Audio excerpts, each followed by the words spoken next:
Welcome to the deep dive. Today, we're really getting into something big, a major shift happening in AI. Our sources have been buzzing about what they're calling the chip revolution. We've waded through the reports, the main story. OpenAI, the folks behind ChatGPT, they're making a huge move, partnering with Broadcom to build their own custom AI chips. Feels like a whole new era starting for AI, right? Oh, absolutely. It's a massive deal. And the best way to think about it really is like a Formula One team.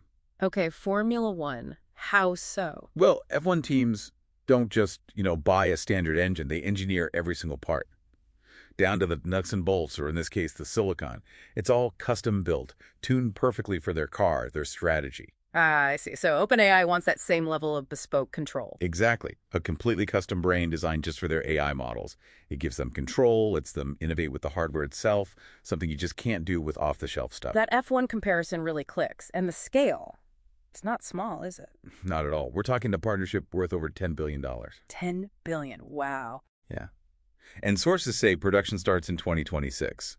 These chips, Hmm. built only for OpenAI. So a huge specialized investment. What's the main driver here? Why now? It really comes down to Nvidia. Nvidia has, well, pretty much a lock on the AI chip market right now, like 80%.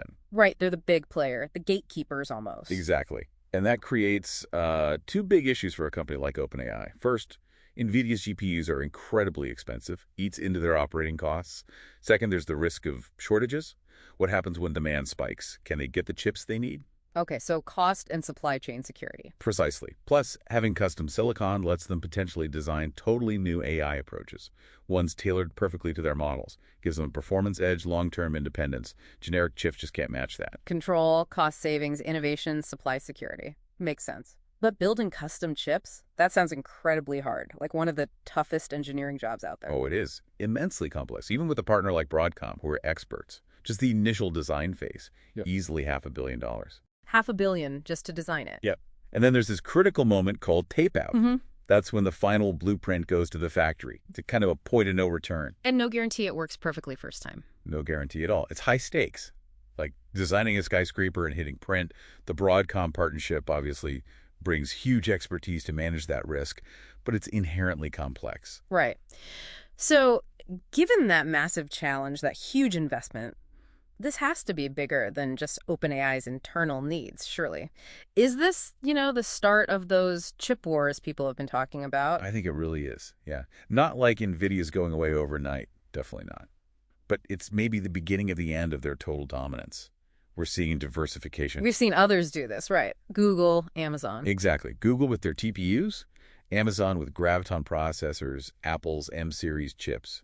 It's becoming clear, if you're a major tech player, especially in AI, controlling your own hardware is shifting from a nice-to-have to, well, essential. A competitive necessity. Right. For speed, for innovation, for cost. OpenAI making such a bold move, it's bound to push other big players to speed up their own custom chip plants. Some more competition, potentially more specialized chips. That seems likely. More specialized, maybe more cost-effective options tailored for different AI tasks.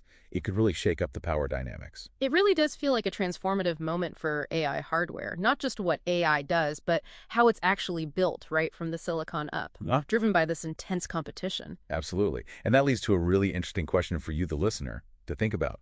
If this competition really does lead to more specialized, more efficient, maybe cheaper AI computing, how could that change? Who gets to build AI? Who gets to access it? Who innovates with it?